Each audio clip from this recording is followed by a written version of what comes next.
రాజధాని అమరావతిలో మౌలిక వసతుల కల్పన కోసం భవిష్యత్తు అవసరాలను దృష్టిలో పెట్టుకుని మళ్లీ భూ సమీకరణ చేయాలని మంత్రిమండలి నిర్ణయించింది. ఒకే రకమైన రూల్స్ తో ల్యాండ్ పూలింగ్ చేయాలని నిశ్చయించింది. ముఖ్యమంత్రి చంద్రబాబు అధ్యక్షతన వెలగపూడి సచివాలయంలో ఏపీ కేబినెట్ సమావేశమైంది. ఆ సందర్భంగా తీసుకున్న నిర్ణయాలను మంత్రి కొలుసు పార్థసారథి విలేకరులకు తెలిపారు. ఏడాది పాలనలో 26 మంత్రిమండలి సమావేశాలు జరిగాయని, ప్రతి 15 రోజులకొకటి నిర్వహించి కీలక నిర్ణయాలు తీసుకున్నామన్నారు. గత ప్రభుత్వం ఆ సీఎంకు ఇష్టం వచ్చినప్పుడు కేబినెట్ భేటీలు, ఆయనకు ఇష్టం వచ్చిన అంశాలనే మంత్రివర్గంలో పెట్టేవారని తెలిపారు. కూటమి ప్రభుత్వం 10 సెంట్ల నుంచి 1000 ఎకరాల భూములు కేటాయించే అంశాల వరకు మంత్రిమండలిలో ప్రజాస్వామ్యయుతంగా చర్చించి నిర్ణయాలు తీసుకుంటుందన్నారు కొలుసు పార్థసారథి. ప్రముఖ ఐటీ కంపెనీ కాగ్నిజెంట్ కు విశాఖ జిల్లా మధురవాడలో 22.19 ఎకరాలను ఎకరా 99 పైసలకు కేటాయించేందుకు తెలిపిందన్నారు. ఈ సంస్థ 1582.98 కోట్ల పెట్టుబడి పెడుతుందని, 8000 మందికి ఉద్యోగ అవకాశాలు లభిస్తాయని చెప్పారు. శ్రీశైలం జలాశయం, ధవళేశ్వరం ఆనకట్ట మరమ్మతులకు 350 కోట్లు కేటాయించేందుకు కేబినెట్ అంగీకరించిందన్నారు. అమరావతి ప్రాంతంలో మరో 40,000 ఎకరాల భూమిని సమీకరించనున్నట్లు మంత్రి నారాయణ తెలిపారు. దీనికి గాను జులైలోగా నోటిఫికేషన్ జారీ చేయనున్నట్లు పేర్కొన్నారు. ఏపీకి గేమ్ చేంజర్ గా మారనున్న పోలవరం బనకచెర్ల అనుసంధాన పథకాన్ని ఆమోదించాలని కేంద్రాన్ని కోరేందుకు ఢిల్లీకి ప్రత్యేక బృందాన్ని పంపాలని రాష్ట్ర మంత్రివర్గం నిశ్చయించింది. ఈ ప్రాజెక్టుతో తెలంగాణకు ఏమాత్రం నష్టం లేకపోయినా అక్కడి ప్రతిపక్షం బీఆర్ఎస్ లేనిపోని రాద్ధాంతం చేస్తుందని అభిప్రాయపడింది. ఈ అంశంపై 2 తెలుగు రాష్ట్రాల ప్రజలకు అవగాహన కల్పించాలని నిశ్చయించింది. బనకచెర్ల పథకంపై కేంద్రానికి స్పష్టతను ఇస్తూనే తెలంగాణ ప్రభుత్వంతో సంప్రదింపుల ప్రక్రియను చేపట్టేందుకు సంసిద్దత వ్యక్తం చేసింది. ఇందులో జలవనరుల మంత్రి నిమ్మల రామానాయుడు, ఆర్థిక మంత్రి పయ్యావుల కేశవ్, విద్యా మంత్రి లోకేష్ తమ అభిప్రాయాలు వెల్లడించారు. ఇప్పటికే కేంద్రానికి నివేదిక సమర్పించినందున మరోసారి ప్రధాని మోదీ, కేంద్ర ఆర్థిక జలశక్తి మంత్రులు నిర్మలా సీతారామన్, సిఆర్ పాటిల్ కు లేఖ రాయాలన్న ప్రతిపాదన వచ్చింది.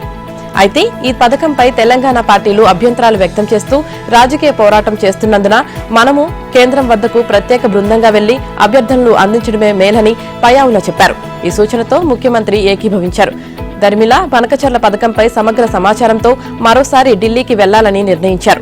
అయితే చంద్రబాబు సారథ్యంలో వెళ్లాలా, గతంలోలా పయ్యావుల కేశవ్ వెళ్లినట్లుగా ఈసారి కూడా మంత్రిని, రాష్ట్ర ప్రతినిధిని పంపుతారా అనే దానిపై సీఎం తుది నిర్ణయం తీసుకోలేదు. మంత్రి లోకేష్ నేతృత్వంలో మంత్రుల బృందాన్ని ఢిల్లీ పంపాలన్న అంశము పరిశీలనకు వచ్చింది. ఏపీ యువత కోసం 20 లక్షల ఉద్యోగాల కల్పనే లక్ష్యంగా నైపుణ్య శిక్షణ అందించాలని సీఎం చంద్రబాబు అధికారులను ఆదేశించారు. టెక్నాలజీ మార్పులకు అనుగుణంగా ఉన్నత విద్యలో కొత్త కోర్సులు ప్రవేశపెట్టే అంశంపై అధ్యయనం చేయాలన్నారు. నైపుణ్య అభివృద్ధి శాఖపై సమీక్ష నిర్వహించారు. ఏఐని వినియోగించి రాష్ట్రం, దేశం, ప్రపంచంలో ఉద్యోగ అవకాశాలు ఎక్కడున్నా గుర్తించి నైపుణ్యం వెబ్సైట్లో ఉంచాలన్నారు. నైపుణ్యం పోర్టల్లో అందరినీ నమోదు చేయించాలన్నారు. యువత పోర్టల్లో నమోదు చేసుకోగానే వెంటనే వారి రెజ్యూమ్ తయారయ్యేలా డిజైన్ చేయాలన్నారు. ఏపీలో 9.5 లక్షల పెట్టుబడులకు ఒప్పందాలు చేసుకున్నామని, తద్వారా 8.5 లక్షల ఉద్యోగాలు వస్తాయని తెలిపారు. ఐటీ కోర్సులు చేసిన యువత నైపుణ్యాలను అంచనా వేయాలన్నారు. మంగళగిరి నియోజకవర్గంలో పైలట్ ప్రాజెక్టుగా చేపట్టిన నైపుణ్య గణన వివరాలను అధికారులు సీఎంకు వివరించారు. స్వర్ణాంధ్ర 2047 విజన్ ప్రణాళికకు అనుగుణంగా యువతకు నైపుణ్యాలు కల్పించాలని సీఎం సూచించారు. 6వ తరగతి నుంచి పీజీ వరకు విద్యార్థులకు నైపుణ్యాభివృద్ధి కల్పించాలన్నారు. విద్యా సంస్థలతో పరిశ్రమలను అనుసంధానం చేసి నైపుణ్య శిక్షణపై కార్యాచరణ రూపొందించాలన్నారు. ఆధార్, అపార్ ఐడీలతో అకాడమిక్ బ్యాంక్ ఆఫ్ క్రెడిట్స్ ను అనుసంధానం చేయాలన్నారు. 175 నియోజకవర్గాల్లో 1164 జాబ్ మేళాలు నిర్వహించగా వాటి ద్వారా 61,991 మందికి ఉద్యోగాలు లభించాయని మంత్రి లోకేష్ తెలిపారు. నైపుణ్యాభివృద్ధి సంస్థ ద్వారా శిక్షణ పొందిన 74,834 మందికి ఉద్యోగాలు వచ్చాయన్నారు. గత జగన్ ప్రభుత్వం ఇసుకను అందుబాటులో లేకుండా చేసి జనానికి చుక్కలు చూపించింది. సర్కారీ మద్యం పాలసీ అంటూ నాసిరకం జే బ్రాండ్లు అమ్మించి పేదల జేబులు గుల్ల చేయడంతో పాటు వారి ఆరోగ్యంతో ఆడుకుంది. రివర్స్ టెండరింగ్ పేరిట సాగునీటి ప్రాజెక్టులను, తరగతుల విలీనమంటూ పాఠశాల విద్యను, ఇలా ఎన్నో వ్యవస్థలను అస్తవ్యస్తం చేసింది. ఏపీ ఖజానాకు అత్యధిక ఆదాయం తీసుకువచ్చే వాణిజ్య పన్నుల శాఖను కూడా వదలలేదు. రాష్ట్ర ఆదాయం పెరగకపోవడానికి పన్నుల శాఖలో గత వైసీపీ ప్రభుత్వం కొత్తగా ప్రవేశపెట్టిన అస్తవ్యస్త విధానాలే ప్రధాన కారణం. రాష్ట్ర వ్యాప్తంగా డివిజన్, సర్కిల్ కార్యాలయాల్లో పనిచేసే అధికారుల కార్యనిర్వహణ అధికారులను చట్టవిరుద్ధంగా లాగేసుకుని చీఫ్ కమిషనర్ కార్యాలయంలో కేంద్రీకృతం చేసింది. వ్యాపార సంస్థల తనిఖీలు, వాహనాల తనిఖీలు, రిటర్న్ పరిశీలన, ఆడిట్లకు క్షేత్రస్థాయి అధికారులకు పైనుంచి అనుమతి తప్పనిసరి చేసింది. డివిజనల్, సర్కిల్ వ్యవస్థను నిర్వీర్యం చేసి అక్కడ పనిచేసే అధికారుల పాత్ర నామమాత్రంగా చేసింది. సంస్కరణల పేరిట పన్నుల వసూలు విధానాన్ని గందరగోళంగా మార్చేసింది. వాణిజ్య పన్నుల శాఖ ప్రధాన కార్యాలయం తాడేపల్లిలోని కుంచనపల్లిలో ఉంది. ఏపీ వ్యాప్తంగా అన్ని జిల్లాల్లో 16 డివిజన్ కార్యాలయాలు, వాటి పరిధిలో 109 సర్కిల్ కార్యాలయాలు ఉన్నాయి. ఈ సర్కిల్ కార్యాలయాల్లో పనిచేసే ఏసీటీఓలు, డీసీటీఓలు, సిటీఓలదే క్షేత్రస్థాయిలో పన్నుల వసూలులో కీలక పాత్ర. పన్నుల వసూళ్లపై వ్యాపారుల నుంచి వచ్చే ఫిర్యాదులను పరిష్కరించడానికి విజయవాడ, తిరుపతిలో అప్పిలేట్ అథారిటీ కార్యాలయాలు, విశాఖపట్నంలో సేల్స్ ట్యాక్స్ అప్పిలేట్ ట్రైబ్యునల్ ఉన్నాయి. అయితే 2017లో జీఎస్టీ చట్టం అమల్లోకి వచ్చినప్పటి నుంచి రిజిస్ట్రేషన్లు, పన్నుల చెల్లింపులు, రిటర్న్ల దాఖలు, వే బిల్లులు తదితర కార్యకలాపాలన్నీ ఆన్లైన్లోనే జరుగుతున్నాయి. వైసీపీ ప్రభుత్వ హయాంలో టీటీడీతో పాటు శ్రీకాళహస్తి, కాణిపాకం, శ్రీశైలం, విజయవాడ, కనకదుర్గమ్మ, ద్వారకా తిరుమల, పెనుగంచిప్రోలు, తిరుపతమ్మ దేవాలయాల్లో ప్రసాదాల తయారీకి కూడా కల్తీ నెయ్యి సరఫరా చేసినట్లు దర్యాప్తులో తేలిందని హైకోర్టుకు సీబీఐ నివేదించింది. టీటీడీకి కల్తీ నెయ్యి సరఫరా చేసిన వ్యవహారంలో జ్యుడిషియల్ కస్టడీలో ఉన్న బోలేబాబా డైరీ డైరెక్టర్లు పొమిల్ జైన్, విపిన్ జైన్, వైష్ణవి డైరీ సీఈఓ అపూర్వ వినయ్కాంత్ చావ్డా హైకోర్టులో బెయిల్ పిటిషన్లు దాఖలు చేశారు. ఈ పిటిషన్లు మంగళవారం విచారణకు రాగా సీబీఐ తరపు న్యాయవాది సురేష్ కుమార్ వాదనలు వినిపించారు. టీటీడీ ఇతర దేవాలయాలకు సరఫరా చేసింది అసలు నెయ్యే కాదని, ఆవు నెయ్యి పేరుతో పామాయిల్ సరఫరా చేశారని తెలిపారు. ఆవు నెయ్యిలా రంగు, సువాసన వచ్చేందుకు అందులో వివిధ రసాయనాలు కలిపారని వివరించారు. వివిధ డైరీల నుంచి 60 లక్షల కేజీల నకిలీ నెయ్యి సరఫరా చేయడం ద్వారా టీటీడీ నుంచి బోలేబాబా డైరీ డైరెక్టర్లు 240 కోట్ల లబ్ధి పొందారని అన్నారు. టీటీడీకి కల్తీ నెయ్యి సరఫరా వెనుక కీలక పాత్ర పోషించిన వీరిద్దరూ వైష్ణవి డైరీలోనూ డైరెక్టర్లుగా ఉన్నారని పేర్కొన్నారు. 2018లో బోలేబాబా డైరీని టీటీడీ బ్లాక్ లిస్టులో పెట్టడంతో ఏఆర్ డైరీ, వైష్ణవి డైరీతో నెయ్యి సరఫరా కోసం టెండర్లు వేయించుకున్నారన్నారు. టీటీడీకి అవసరమైనంత నెయ్యి సరఫరా చేసే సామర్థ్యం వీటికి లేకపోయినా బోలేబాబా డైరీ రూపొందించిన నకిలీ పత్రాలతో కాంట్రాక్టును పొందాయని తెలిపారు. టెండర్లో పాల్గొనేందుకు చెల్లించే ఈఎండీ సొమ్ము సైతం బోలేబాబా డైరీ ఖాతా నుంచి ఏఆర్ డైరీ ఖాతాకు జమైనట్లు దర్యాప్తులో తేలిందన్నారు. నెయ్యి టెండర్లు దక్కించుకునేందుకు టీటీడీ అధికారులకు సైతం లంచాలు ఇచ్చారని పేర్కొన్నారు. వైసీపీ కార్యకర్త సింగయ్య మృతికి కారణమైన కేసులో మాజీ సీఎం జగన్ ప్రయాణించిన కారును పోలీసులు సీజ్ చేశారు. గుంటూరు జిల్లా నల్లపాడు పోలీసులు తాడేపల్లి నివాసంలో వైసీపీ ఎమ్మెల్సీ లేళ్ల అప్పిరెడ్డికి నోటీసు అందజేసి ప్రమాదానికి కారణమైన ఏపీ 40DH 2349 నెంబర్ గల ఫార్చునర్ కారును స్వాధీనం చేసుకున్నారు. అనంతరం కారును నల్లపాడు పోలీస్ స్టేషన్ కు తరలించారు. ఈ కేసులో ప్రధాన నిందితుడైన కారు డ్రైవర్ ఏఆర్ కానిస్టేబుల్ రమణారెడ్డిని ఇప్పటికే పోలీసులు అదుపులోకి తీసుకున్నారు. ప్రకాశం జిల్లాకు చెందిన రమణారెడ్డి జగన్ కు కారు డ్రైవర్ గా ఉన్నారు. కారును అధికారికంగా గుర్తించేందుకు ఫోరెన్సిక్, ఆర్టీఏ అధికారులు రంగంలోకి దిగనున్నారు. వారిచ్చే నివేదిక అనంతరం తదుపరి చర్యలు తీసుకున్నారు. సింగయ్యను ఢీకొట్టింది జగన్ కారే అని వీడియో ఫుటేజీలతో సహా పోలీసుల వద్ద స్పష్టమైన ఆధారాలు ఉన్నాయి. ఇప్పటికే డ్రైవర్ కూడా నేరాన్ని అంగీకరించాడు. ఈ కేసులో మాజీ సీఎం జగన్ తో పాటు మాజీ మంత్రులు Vidadala Rajini, Perni Nani, MP YV Subbareddy, Jagan PA K Nageswarareddy, car driver రమణారెడ్డిలను నిందితులుగా ఉన్నారు. ఈ నేపథ్యంలో నిబంధనలకు అనుగుణంగా పోలీసులు ఫోరెన్సిక్, ఆర్టీఏ అధికారుల నుంచి నివేదిక తీసుకున్నారు. అనంతరం నిందితులపై చర్యలు తీసుకునే అవకాశం ఉంది.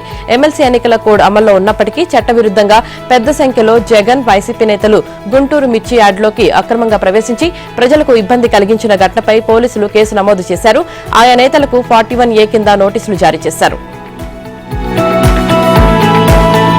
ఏపీలో వైఎస్ జగన్ తన ఉనికిని కాపాడుకునేందుకు పర్యటనలు, బల ప్రదర్శనలు చేస్తున్నారని వైఎస్ షర్మిల విమర్శించారు. పల్నాడు జిల్లా రెంటపాళ్ల పంచాయతీలో జగన్ కారు కింద పడి సింగయ్య అనే వృద్ధుడు మరణిస్తే ఈ ఘటనకు ఆయన బాధ్యత వహించకుండా సమర్థించుకోవడం దుర్మార్గమని మండిపడ్డారు. అధికారంలో ఉండగా పరదాల మాటున తిరిగిన జగన్ ఇప్పుడు సంఘ విద్రోహులను పరామర్శించేందుకు ప్రాధాన్యమిస్తున్నారని, వైసీపీ అధికారంలో ఉన్నప్పుడు ప్రధాని మోదీ పాదాల వద్దకు చేరి అప్పట్లో కేంద్రం అమలు చేసిన ప్రతి బిల్లుకు మద్దతు తెలిపారని, రాష్ట్ర సంపదను అదానీ, అంబానీలకు దోచిపెట్టారని ఆరోపించారు. అధికారంలో ఉండగా పాఠశాలల విలీనం పేరిట విద్యార్థుల జీవితాలతో ఆటలాడిన వైసీపీ అధికారం కోల్పోయాక తమ రాజకీయ లబ్ధి కోసం మళ్లీ విద్యార్థులనే పావులుగా వాడుకుంటుంది. విలీనాన్ని వ్యతిరేకించాలంటూ విద్యార్థులను కలెక్టరేట్కు తరలించి నిరసన కార్యక్రమం చేపట్టింది. అయితే నిరసన అనంతరం తిరుగు ప్రయాణంలో ఆటో ప్రమాదానికి గురై పలువురు విద్యార్థులు గాయపడ్డారు. దీంతో వైసీపీ నేతల తీరుపై విమర్శలు వెల్లువెత్తుతున్నాయి. మన్యం జిల్లాలోని పలిజీపేట మండలం పెద్దపెంకి ఎంపీపీ 1 పాఠశాలకు సంబంధించి 3, 4, 5 తరగతులను వేరొక పాఠశాలలో విలీనం చేయవద్దని కోరుతూ ఈ నెల 23న కలెక్టరేట్ వద్ద కొంతమంది విద్యార్థులు యూనిఫామ్తో ఆందోళన చేపట్టారు. నిరసన అనంతరం వీరు ప్రయాణిస్తున్న ఆటోను లారీ ఢీకొట్టింది. ఈ ఘటనలో 10 మందికి గాయాలు కాగా వీరిలో 4 విద్యార్థులు ఉన్నారు. అయితే పెద్ద పెంకి గ్రామం నుంచి పిల్లలు స్వచ్ఛందంగా వచ్చారా, ఎవరైనా రమ్మంటే వచ్చారా అన్నది చర్చనీయాంశంగా మారింది. ఈ వ్యవహారంపై మంత్రి నారా లోకేష్ కు టీడీపీ నేతలు ఫిర్యాదు చేశారు. సీరియస్ గా స్పందించిన లోకేష్ వెంటనే విచారణ పూర్తి చేసి నివేదిక ఇవ్వాలని ఆదేశించారు. దీంతో పాలకొండ డిప్యూటీ డీఈఓ కృష్ణమూర్తి విచారణ చేపట్టారు. క్షేత్రస్థాయిలో పార్టీ కోసం పనిచేసే నాయకులు, కార్యకర్తలకు జిల్లా స్థాయిలో నామినేటెడ్ పోస్టులు ఇవ్వడంలో జాప్యం జరుగుతుండటంపై సీఎం రేవంత్ రెడ్డి అసహనం వ్యక్తం చేశారు. ప్రభుత్వం ఏర్పాటై 18 నెలలు గడిచినా జిల్లా స్థాయిలోని నామినేటెడ్ పోస్టులను ఎందుకు భర్తీ చేయడం లేదని జిల్లాల ఇన్ఛార్జి మంత్రులను ప్రశ్నించారు. గాంధీభవన్లో జరిగిన టీపీసీసీ రాజకీయ వ్యవహారాలు సలహా కమిటీల ఉమ్మడి సమావేశంలో సీఎం పాల్గొని మాట్లాడారు. పేర్లను వెంటనే షార్ట్ లిస్ట్ చేసి ఇవ్వాలని, స్థానికంగా ఉన్న సమస్యలను తక్షణమే పరిష్కరించాలని ఆయన సూచించారు. సోమవారం కొందరు యాదవ సంఘాల నేతలు గాంధీభవన్లోకి గొర్రెలను, మేకలను తోలుకొచ్చి నిరసన తెలపడంపై సీఎం సీరియస్ అయ్యారు.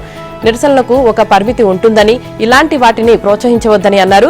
క్రమశిక్షణ చర్యలు తీసుకుంటారన్న భయం ఉండాలన్నారు. స్థానిక సంస్థల ఎన్నికలకు సంబంధించి కోర్టు తీర్పు రాగానే నిర్ణయం తీసుకుంటామని సీఎం రేవంత్ రెడ్డి అన్నారు. కోర్టు నుంచి సానుకూల నిర్ణయమే వస్తుందన్న ఆశాభావం వ్యక్తం చేశారు. స్థానిక ప్రజాప్రతినిధులు లేకపోవడంతో ఒత్తిడి అంతా ఎమ్మెల్యేలు, మంత్రులపైనే పడుతుందని, త్వరితగతిన స్థానిక ఎన్నికలు జరిపించాలని పలువురు పీఏసీ సభ్యులు కోరడంతో సీఎం స్పందించారు. ఇన్ఛార్జ్ మంత్రులు పార్టీ ఎమ్మెల్యేలను, నాయకులను సమన్వయం చేసుకుని స్థానిక ఎన్నికల్లో పార్టీని గెలిపించుకునే బాధ్యత తీసుకోవాలని సూచించారు. ఇక జూబ్లీహిల్స్ నియోజకవర్గానికి జరగనున్న ఉప ఎన్నికకు అభ్యర్థిత్వంపై మీడియా ముఖంగా ఎవరూ మాట్లాడొద్దని సీఎం రేవంత్ రెడ్డి అన్నారు. రైతు సంబరాలు ఎందుకు చేస్తున్నారని, ఏం సాధించారని కాంగ్రెస్ ప్రభుత్వాన్ని మాజీ మంత్రి హరీష్ రావు ప్రశ్నించారు. ఇచ్చిన హామీలు అమలు చేయకుండా రైతులను మోసం చేశారని మండిపడ్డారు. 10 ఏళ్ల కేసీఆర్ పాలనలో సాధించిన ప్రగతిని తక్కువ చేసి చూపి తెలంగాణ ప్రజలను అవమానించారని ధ్వజమెత్తారు. స్థానిక ఎమ్మెల్యేలో కాంగ్రెస్ గెలుపుపై భరోసా లేక విధిలేని పరిస్థితుల్లో రైతు భరోసా నిధులు ఇచ్చి తానే రైతులకు ఛాంపియన్ అని రేవంత్ రెడ్డి దర్పాన్ని ప్రదర్శిస్తే నమ్మేవారెవరూ లేరని ఆయన అన్నారు. దశాబ్దాల కాంగ్రెస్ పాలనలో దండగైన వ్యవసాయం 10 ఏళ్ల కేసీఆర్ పాలనలో పండగైందని, ఏడాదిన్నర కాంగ్రెస్ పాలనలో మళ్లీ దండగైందని కేటీఆర్ విమర్శించారు. మంగళవారం తన ఎక్స్ ఖాతాలో కాంగ్రెస్ వరంగల్ డిక్లరేషన్లో రైతులకు ఇచ్చిన హామీలను పోస్టు చేస్తూ ప్రశ్నలు సంధించారు. 10,000 రైతు బంధు స్థానంలో 15,000 రైతు భరోసా ఇస్తామని ఓట్లు దండుకొని 12,000కు కుదించడం సంభ్రమ, రైతు భరోసా 2 సార్లు ఎగ్గొట్టి ఇప్పుడు మళ్లీ ఓట్ల కోసం ఆగమేఘాల మీద డబ్బులు వేయడం సంభ్రమ, వ్యవసాయం అంటే రైతు భరోసా ఒక్కటేనా అని ప్రశ్నించారు. ఫోన్ ట్యాపింగ్ కేసు విచారణ ఎందుకు నత్తనడకన సాగుతుందని బీజేపీ ఎంపీ ఈటెల రాజేంద్ర ప్రశ్నించారు. తమ ఫోన్లను ట్యాప్ చేయాలంటూ ఎస్ఐబీ మాజీ చీఫ్ ప్రభాకర్ రావును ఆదేశించింది ఎవరు, డేటా ఎందుకు ధ్వంసం చేశారనే విషయాలపై సమగ్ర విచారణ జరపాలని డిమాండ్ చేశారు. బాధ్యులు ఎంతటి వారైనా వారిపై చట్ట ప్రకారం చర్యలు తీసుకోవాలని, లేకపోతే ఈ ప్రభుత్వం వారితో కుమ్మక్కైనట్లుగా భావించాల్సి ఉంటుందని అన్నారు. 2021 నుంచి ప్రతి నిమిషం తన ఫోన్లపై నిఘా పెట్టారని ఆరోపించారు. ఇంటెలిజెన్స్ విభాగం సీఎం ఆధీనంలో ఉంటుందని, అప్పుడు సీఎంగా కేసీఆర్ ఉన్నారని, ఈ విషయం రేవంత్ రెడ్డికి తెలియదా అని ఈటల ప్రశ్నించారు. ఫోన్ ట్యాపింగ్ కేసులో ఆయన సిట్ అధికారులకు వాంగ్మూలం ఇచ్చారు. ఈ ప్రక్రియ సుమారు గంటన్నర పాటు కొనసాగింది. ఫోన్ ట్యాపింగ్ పై సిట్ ఏర్పాటు చేసి ఏడాది దాటిపోయిందన్నారు ఈటెల రాజేంద్ర. కాంగ్రెస్ ప్రభుత్వం అనేక అంశాలపై కమిషన్లు వేసిందని, కాళేశ్వరంపై ఇంకా నివేదిక రాలేదని, అసలు ప్రభుత్వానికి నిజాయితీ ఉందా అని ప్రశ్నించారు. బీజేపీ, బీఆర్ఎస్ ఒక్కటేనని చెప్పే రేవంత్ రెడ్డి దీనికి ఏం సమాధానం చెబుతారని నిలదీశారు. బీఆర్ఎస్, కాంగ్రెస్ మధ్య లోపాయికారి ఒప్పందం లేకపోతే, లాలూచి పడకపోతే విచారణ ఎందుకు నత్తనడకన సాగుతుందని ఈటల ప్రశ్నించారు. బాధ్యులపై చర్యలెందుకు తీసుకోవడం లేదో సీఎం రేవంత్ రెడ్డి చెప్పాలని డిమాండ్ చేశారు. ప్రభుత్వానికి చిత్తశుద్ది ఉంటే ఫోన్ ట్యాపింగ్ కేసును నిష్పక్షపాతంగా విచారించాలని, లేదంటే సీబీఐకి అప్పగించాలని ఈటల డిమాండ్ చేశారు. తెలంగాణ సీఎం రేవంత్ రెడ్డి ఆదేశాలతో ప్రభుత్వ వైద్య కళాశాలలో తనిఖీలకు వైద్య ఆరోగ్య శాఖ సిద్దమైంది. ఇవాళ్టి నుంచి మెడికల్ కాలేజ్ మానిటరింగ్ కమిటీ ఆధ్వర్యంలో రాష్ట్ర వ్యాప్తంగా ఉన్న 34 ప్రభుత్వ వైద్య కళాశాలలో తనిఖీలు నిర్వహించనుంది. వైద్య ఆరోగ్య శాఖలోని విభాగాధిపతులందరినీ తనిఖీల్లో సర్కారు భాగస్వామ్యం చేసింది. ప్రతి బృందంలో ఒక విభాగాధిపతి, జిల్లా కలెక్టర్, కళాశాల ప్రిన్సిపల్, కార్యదర్శి స్థాయి అధికారి పాల్గొంటారు. బృందానికి సగటున 2 నుంచి 4 కాలేజీలను తనిఖీ చేసే బాధ్యత అప్పగించారు. ఆరోగ్య కార్యదర్శి క్రిస్టినా జడ్ హైదరాబాద్లోని ఉస్మానియా, గాంధీ వైద్య కళాశాలలు, వాటి అనుబంధ ఆసుపత్రులతో పాటు కుత్బుల్లాపూర్, మహేశ్వరం వైద్య కళాశాలలు, బోధనాసుపత్రిని తనిఖీ చేయనున్నారు. డిఎంఈ, అడిషనల్ డిఎంఈ, వైద్య విధాన పరిషత్ కమిషనర్, ప్రజారోగ్య సంచాలకులు, టీజీఎంఎస్ఐడిసి ఎండి, టీశాక్ ప్రాజెక్ట్ డైరెక్టర్, ఆరోగ్యశ్రీ సీఈఓ, వైద్య ఆరోగ్య కుటుంబ సంక్షేమ కమిషనర్ సహా అందరూ తమకు కేటాయించిన వైద్య కళాశాలను తనిఖీలు చేసి ఈ నెల 30లోగా ఆరోగ్య కార్యదర్శికి నివేదిక ఇవ్వాల్సి ఉంది. ఈ నివేదిక జూలై మొదటి వారంలో సీఎంకు చేరనుంది. నివేదిక ఆధారంగా సీఎం మరోమారు కాలేజీలపై సమీక్ష నిర్వహించే అవకాశం ఉందని ఉన్నతాధికారులు వెల్లడించారు. మరోవైపు జాతీయ వైద్య కమిషన్ తెలంగాణలో ప్రైవేటు వైద్య కళాశాలలో తనిఖీలు ప్రారంభించింది. ఐఏఎస్ అధికారి ఆమ్రపాలికి సెంట్రల్ అడ్మినిస్ట్రేటివ్ ట్రైబ్యునల్లో ఊరట లభించింది. తనను ఏపీ క్యాడర్కు కేటాయించడం తగదని, తెలంగాణ క్యాడర్కు కేటాయించాలని కోరుతూ ఆమె దాఖలు చేసిన పిటిషన్కు కోర్టు అనుమతించింది. ఆమ్రపాలిని తెలంగాణ క్యాడర్కు పంపించాలని కేంద్ర, రాష్ట్ర ప్రభుత్వాలకు ఆదేశాలు జారీ చేసింది.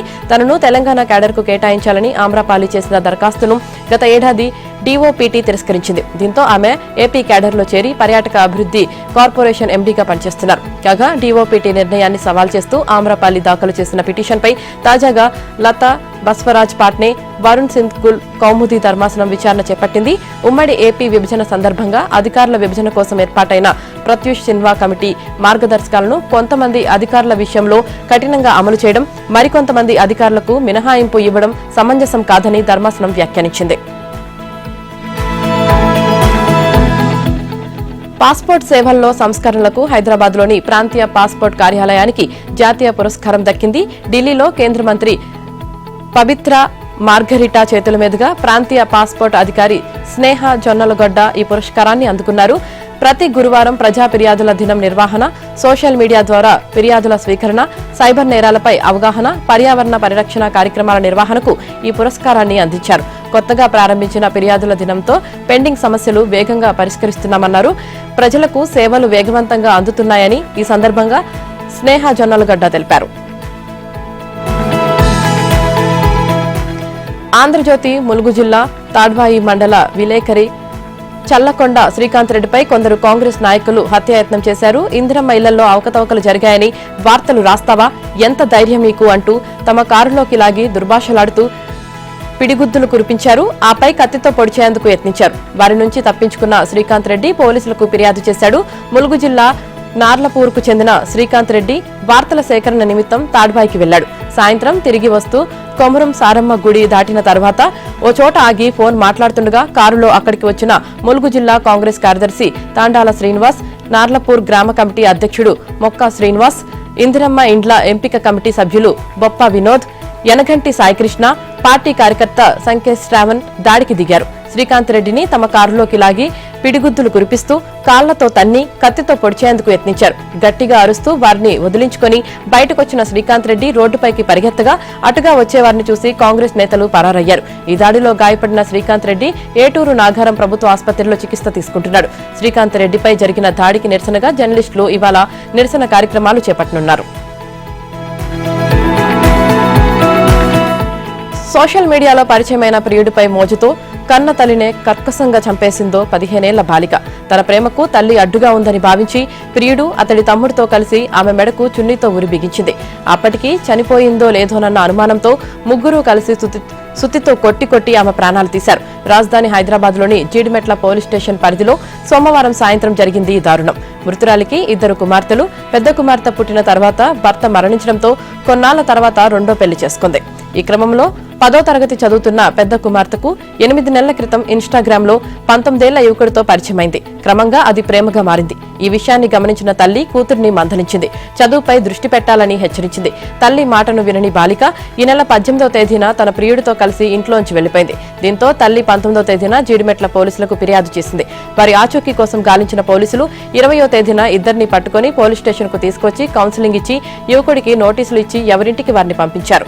బాలికను ప్రేమించిన యువకుడి తల్లి 2 రోజుల క్రితం వారి ఇంటికి వచ్చి నీ కూతురు మా అబ్బాయిని ప్రేమిస్తుంది, ఆమెను మాతో మా ఇంటికి పంపించాయంటూ గొడవ పెట్టుకుంది. అందుకు బాలిక తల్లి ససేమిరా ఒప్పుకోకపోవడంతో వాగ్వాదానికి దిగింది. ఇదంతా చూస్తున్న బాలిక తన ప్రేమకు తల్లి అడ్డుపడుతుందని, ఆమె బతికి ఉండగా తన ప్రియుడితో కలిసి ఉండటం కష్టమని భావించింది. ప్రియుడితో కలిసి తల్లిని చంపేయాలనే నిర్ణయానికి వచ్చింది.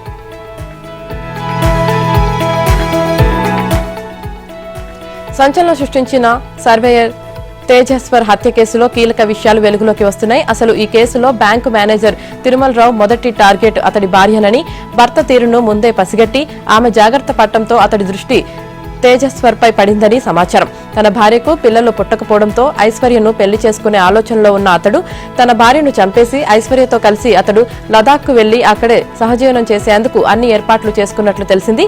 కానీ అతడి భార్య జాగ్రత్త పడటంతో హత్యా ప్రణాళికను తేజేశ్వర్ వైపు మళ్లించినట్లు సమాచారం. ఇందుకోసం అతడు 20 లక్షలు బ్యాంకు లోన్గా తీసుకుని అందులో నుంచి 2 లక్షలను తేజేశ్వర్ మృతదేహాన్ని చూపిన గ్యాంగ్ సభ్యులు నాగేష్, పరశురాం, పరమేశ్వర్ కు ఇచ్చినట్లు తెలుస్తుంది. హత్య విషయం బయటకు రావడంతో మిగతా 18 లక్షలను అధికారులు సీజ్ చేసినట్లు సమాచారం.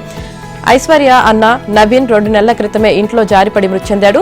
తన తల్లికి, చెల్లికి తిరుమలరావుతో ఉన్న సాన్నిహిత్యాన్ని నవీన్ జీర్ణించుకోలేకపోయేవాడని, ఈ విషయమై పలుమార్లు అతడు ఐశ్వర్యను మందలించాడని తెలుస్తుంది.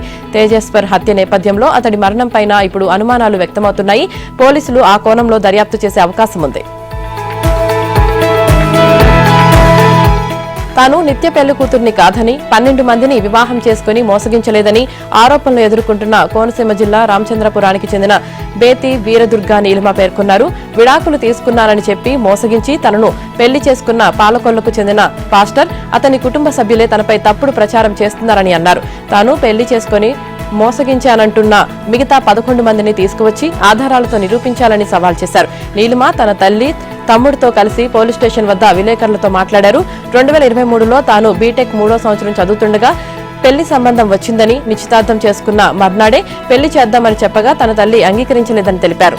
సెప్టెంబర్ 6న అన్నవరంలో పెళ్లికి ముహూర్తాలు పెట్టామని చెప్పారు. ఆగస్టు 26న తన పుట్టినరోజున పాస్టర్ కుటుంబీకులు తమ ఇంటికి వచ్చారని, ఆ రోజు పాస్టర్ బొందు వేసి తాళి కట్టాడని తెలిపారు. సెప్టెంబర్ 6న మీ సంప్రదాయం ప్రకారం పెళ్లి చేసుకుందామని చెప్పి ఖర్చుల కోసం తన తల్లికి 10 లక్షల చెక్కు ఇచ్చారని పేర్కొంది. ఈ క్రమంలో సెప్టెంబర్ 2న పాస్టర్ మొదటి భార్య ఫోన్ చేసి ఆయన తనకు విడాకులు ఇవ్వలేదని, 2 పిల్లలున్నారని తెలిపిందని నీలిమ చెప్పారు. దీనిపై రామచంద్రపురం పోలీసులకు ఫిర్యాదు చేయగా కేసు నమోదు చేశారని, కేసు కోర్టు విచారణలో ఉందని, ఈలోగా తన తమ్ముడికి ఫోన్ చేసి బెదిరించారని నీలిమ ఆరోపించింది. నీలిమ చాలా మందిని మోసగించినట్లు ఎటువంటి ఆధారాలు లేవని సిఐ వెంకటనారాయణ తెలిపారు.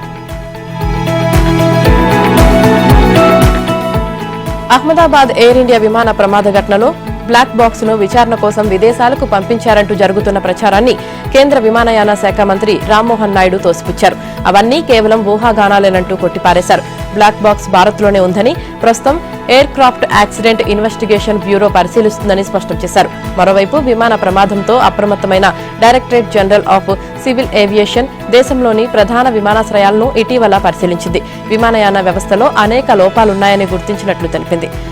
డీజీసీఏ జాయింట్ డైరెక్టర్ జనరల్ ఆధ్వర్యంలోని 2 బృందాలు ఇటీవల ఢిల్లీ, ముంబై సహా దేశంలోని ఆయా ప్రధాన విమానాశ్రయాల్లో సమగ్ర పరిశీలనలు నిర్వహించాయి.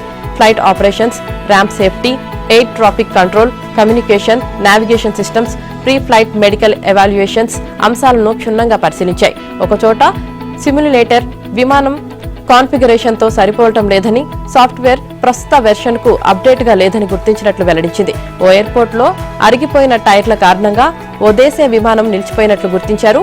అయితే లోపాలు వెలుగు చూసిన విమానయాన సంస్థలు ఇతర వాటి వివరాలు డీజీసీఏ వెల్లడించలేదు. రైల్వే టికెట్ల ఛార్జీలు జూలై 1 నుంచి స్వల్పంగా పెంచాలని రైల్వే మంత్రిత్వ శాఖ భావిస్తున్నట్లు ఆ శాఖ అధికారులు తెలిపారు.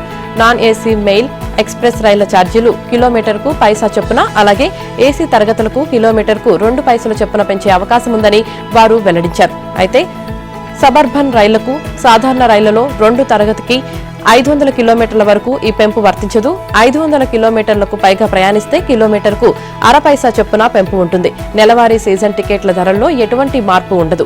2013, 2020లలో పెంచిన ఛార్జీలతో పోలిస్తే ప్రస్తుతం ప్రతిపాదించిన పెంపు చాలా తక్కువని రైల్వే అధికారి ఒకరు చెప్పారు. 2020 జనవరి 1న సాధారణ రైళ్లలో 2వ తరగతికి కిలోమీటర్కు పైసా చొప్పున, మెయిల్, ఎక్స్ప్రెస్ రైళ్లలో 2 పైసల చొప్పున పెంచారు. స్లీపర్ కు 2 పైసలు, అన్ని ఏసీ తరగతులకు 4 పైసల చొప్పున పెంచారు. జూలై 1 నుంచి తత్కాల్ టికెట్ల బుకింగ్ కు ఆధార్ ధృవీకరణ తప్పనిసరి చేస్తున్నట్లు ఇటీవలే రైల్వే శాఖ ప్రకటించింది. గుజరాత్ ను భారీ వర్షాలు ముంచెత్తాయి. ఏకధాటిగా కురిసిన వర్షాలతో సూరత్ అస్తవ్యస్తంగా మారింది. పలు ప్రాంతాలు జలదిగ్బంధంలో చిక్కుకున్నాయి. రోడ్ల మీద వరద నీరు నదులను తలపించాయి. వరద నీటిలో ముందుకు వెళ్లలేక వాహనదారులు తీవ్ర ఇబ్బందులు ఎదుర్కొన్నారు. పలుచోట్ల భారీగా ట్రాఫిక్ జామ్ అయింది. ఇళ్లు, వాహనాలు పూర్తిగా నీట మునిగాయి. నడుంలోతు వరద నీటిలోనే ప్రజలు నడుచుకుని వెళ్లాల్సిన పరిస్థితులు ఏర్పడ్డాయి. భారీ వర్షాల కారణంగా అనేక చోట్ల విద్యుత్ సరఫరాకు అంతరాయం ఏర్పడింది. గుజరాత్ ప్రభుత్వం సహాయక చర్యలు చేపడుతుంది. ప్రజలను సురక్షిత ప్రాంతాలకు తరలిస్తోంది.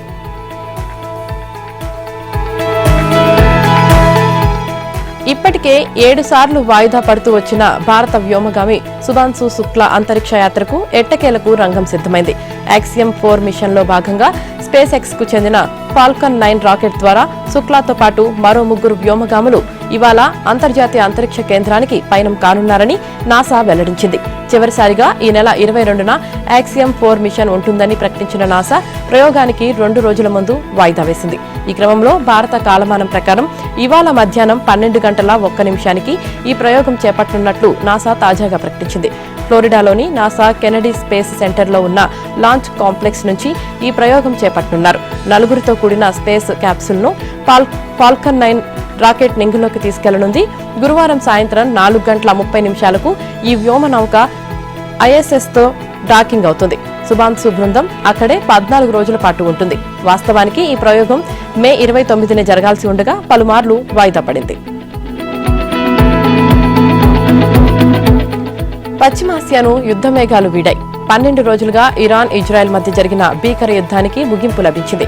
ఆదివారం B-2 బాంబర్లతో అమెరికా రంగంలోకి దిగిన తర్వాత పరిస్థితులు వేగంగా మారిపోగా సోమవారం ఖతార్, ఇరాక్లోని అమెరికా స్థావరాలపై ఇరాన్ క్షిపణి దాడులతో కాల్పుల విరమణ వైపు అడుగులు పడ్డాయి. సోమవారం రాత్రే ట్రంప్ తన సామాజిక మాధ్యమం ట్రూత్ సోషల్లో ఇరాన్, ఇజ్రాయెల్ మధ్య కాల్పుల విరమణ ఒప్పందం అమల్లోకి వచ్చింది. ఇరు దేశాలు దయచేసి ఒప్పందాన్ని ఉల్లంఘించొద్దు అని పోస్టు చేశారు. మధ్యాహ్నం 12 గంటల తర్వాత ఇజ్రాయెల్ కూడా కాల్పుల విరమణకు సిద్దమవుతుంది అని ఆయన వ్యాఖ్యానించారు. ట్రంప్ పేర్కొన్నట్లుగానే ఇరాన్ తొలుత కాల్పుల విరమణను ప్రకటించింది. అయితే కాల్పుల విరమణ కోసం ట్రంప్ ప్రాధాయపడ్డారని వెల్లడించింది. ఖతార్లోని అమెరికా బేసులపై దాడుల తర్వాత కాల్పుల విరమణ కోసం ట్రంప్ ఇరాన్ను ప్రాధాయపడినట్లు BBC పర్షియా కూడా ఓ వార్తను ప్రచురించింది. ఇజ్రాయెల్ కూడా కాల్పుల విరమణపై ప్రకటన చేసింది. ట్రంప్కు ఇజ్రాయెల్ ప్రధాని బెంజమిన్ నెతన్యాహు ధన్యవాదాలు తెలిపారు. అయితే ఇరాన్ నుంచి అణుముప్పు ఇంకా తొలగిపోలేదని ఆందోళన వ్యక్తం చేశారు. ఆపరేషన్ రైజింగ్ లయన్ అన్ని లక్ష్యాలను ఇజ్రాయెల్ సాధించిందని చెప్పారు. ఇరాన్ నుంచి ఉన్న 2 ప్రధాన ముప్పులను తొలగించాయన్నారు. ఇరాన్, ఇజ్రాయెల్ దేశాల నుంచి మరో 17 మంది తెలంగాణ వాసులు స్వదేశానికి చేరుకున్నారు. ఇప్పటి వరకు స్వదేశానికి చేరుకున్న తెలంగాణ పౌరుల సంఖ్య 23కు చేరిందని అధికారులు పేర్కొన్నారు. ఆపరేషన్ సింధులో భాగంగా భారత అధికారులు మంగళవారం ఇరాన్ నుంచి 292 మందిని, ఇజ్రాయెల్ నుంచి 326 మందిని సురక్షితంగా స్వదేశానికి తీసుకువచ్చారు. తమ టెస్టు చరిత్రలో ఎన్నడూ లేని విధంగా భారత్ నుంచి 5 శతకాలు నమోదైన ఫలితం లేకపోయింది. తొలి 4 రోజులు భారత్ చేతిలోనే ఉన్న మ్యాచ్ను చివరి రోజు ఇంగ్లాండ్ అద్భుత బ్యాటింగ్తో లాగేసుకుంది. 371 పరుగుల ఛేదన కోసం బరిలోకి దిగిన స్టోక్స్ సేన 5 వికెట్ల తేడాతో ఘన విజయం సాధించింది. అలాగే 5 టెస్టుల సిరీస్లో 1-0తో ముందంజ వేసింది. ఓపెనర్ డకెట్ 149 శతకానికి, క్రాలే 65, రూట్ 53 నాటౌట్ అర్ధ సెంచరీలు తోడు కావడంతో ఇంగ్లాండ్ రెండో ఇన్నింగ్స్లో 82 ఓవర్లలో 5 వికెట్ల నష్టానికి 373 స్కోర్తో నెగ్గింది. జెమీ స్మిత్ 44, స్టోక్స్ 33 పరుగుల సహకారం అందించారు. శార్దుల్, ప్రసిద్ధులకు 2 వికెట్లు దక్కాయి. మంగళవారం ఒక్కరోజే ఆతిథ్య జట్టు తమకు కావాల్సిన 350 పరుగులను రాబట్టడం విశేషం. భారత్ తొలి ఇన్నింగ్స్లో 471, రెండో ఇన్నింగ్స్లో 364 పరుగులు చేయగా ఇంగ్లాండ్ తొలి ఇన్నింగ్స్లో 465 పరుగులు చేసింది. 21 పరుగుల ఓవర్ నైట్ స్కోర్తో 371 పరుగుల ఛేదన ఆరంభించిన ఇంగ్లాండ్ ఓపెనర్లు డకెట్, క్రాలే భారత బౌలర్లను సునాయాసంగా ఎదుర్కొన్నారు. తొలి గంట కాస్త ఆచితూచి ఆడినా ఆ తర్వాత చెలరేగారు. ముఖ్యంగా డకెట్ దూకుడుగా కనిపించాడు. పేసర్ బూమ్రా మినహా సిరాజ్, ప్రసిద్ధ్, శార్దుల్ లయను అందుకోలేకపోయారు. అటు ఓపెనర్లు బూమ్రాను జాగ్రత్తగా ఆడేస్తూ మిగతా పేసర్ల ఓవర్లలో బౌండరీలతో స్కోరును పెంచారు. దీంతో తొలి సెషన్లో వికెట్ కోల్పోకుండా 96 పరుగులు సాధించింది.